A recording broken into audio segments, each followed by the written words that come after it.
Subscribe to the channel and like the video. Qual è questa spaccatura?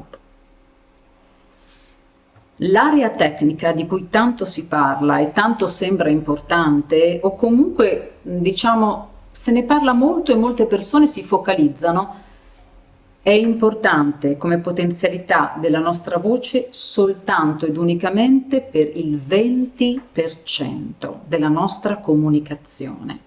Io oserei dire nella mia esperienza quasi il 18%. Ho persone che arrivano con delle pause perfette, un accento meraviglioso, ma non è sufficiente.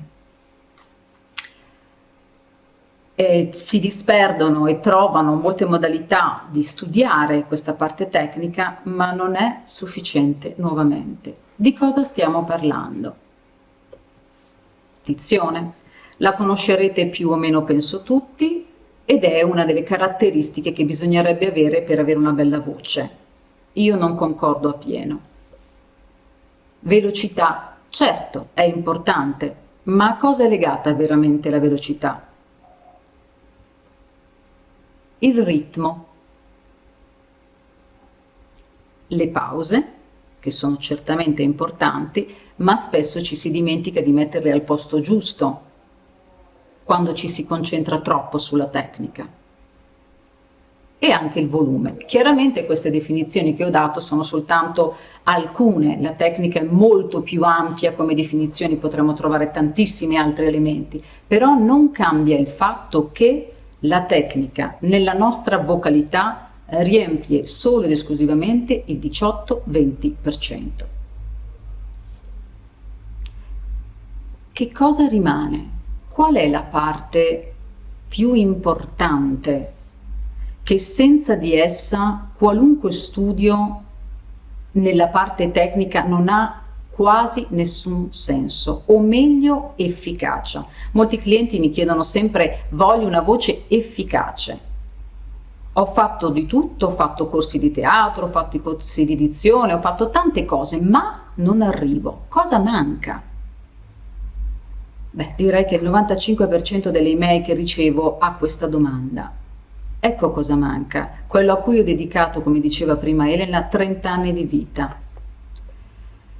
Secondo una recente ricerca effettuata presso il Centro per lo Studio del Linguaggio del Dipartimento di Fonetica del Trinity College di Dublino e della Columbia University di New York City, e io sto collaborando, diciamo, con queste figure sempre più presenti, sulla comunicazione paralinguistica. Gli stimoli più importanti non vengono percepiti, e mi spiego ancora meglio, non sono misurabili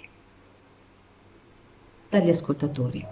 Ripeto ancora, non vengono percepiti, quindi non sono misurabili. La tecnica è misurabile, ma la parte più importante non lo è e probabilmente non lo sarà mai completamente, perché le sfumature della vocalità sono troppe e richiede veramente tanto lavoro, tanto impegno, ma tanta passione e anche, non lo nascondo mai, un dono. E allora dicevo, ecco a cosa mi sono dedicata per oltre 30 anni, all'area emozionale. Ho iniziato 30 anni fa ad unire in modo indissolubile voce ed emozione. Non esiste la capacità e la possibilità di dissociarle, non è proprio possibile, ok? Ora finalmente si inizia, con queste università che abbiamo citato poc'anzi, a notare questo particolare. Io lo difendo costantemente da molti anni e ora vado insieme a voi a vedere in modo sempre ampio che cos'è questa area emozionale. Ecco, quando io parlo di area emozionale vorrei che non ci fosse nessuna confusione legata ad altre conoscenze. Io mi baso esclusivamente sulle vibrazioni del suono della voce, le frequenze e assolutamente l'elemento proprio dell'onda sonora, ok? Quindi abbiamo la risonanza, quindi entrare in risonanza con un'altra persona, non solo con la voce, ma principalmente con la voce che abbiamo dentro. Negli US molto spesso mi chiedono find your voice, quindi questa voce che abbiamo dentro, che io ho chiamato inborn voice, la voce natale, quella che nasce con noi, deve risuonare anche in un ambito professionale, sì, perché siamo sempre noi. Poi abbiamo le armoniche, quindi ancora un pochino più complesso se vogliamo. Poi abbiamo la struttura che unisce gli elementi. Poi abbiamo anche il colore, ne abbiamo sentito un po' parlare, aiuta a comprendere un po'. E l'intonazione, mi fermo un attimo sull'intonazione perché mi viene da ridere ogni tanto, perché alcune delle persone che oggi sono collegate, e questo lo so perché dovrebbero esserci, sono giunte da me dicendomi: ma io non sono una persona intonata, come può la mia voce essere una bella voce anche parlando? Non potrà mai. Ecco, io non credo negli stonati e in 30 anni ho dimostrato che questo è vero.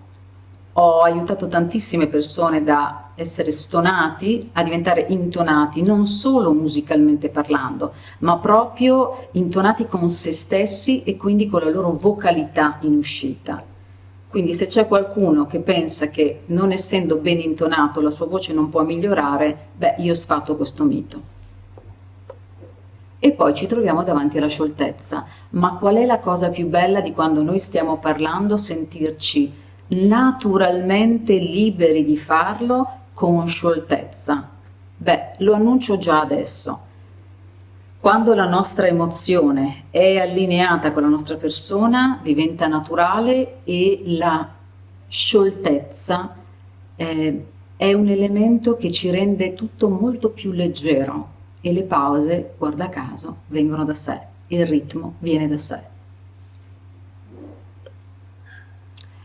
Un'altra frase importantissima che ho voluto proprio sottolineare oggi, breve, 2 righe. Un recente studio ha identificato oltre 30 emozioni che possono venire trasmesse e riconosciute anche solo ascoltando una voce. Guardate. Subscribe to the channel and like the video.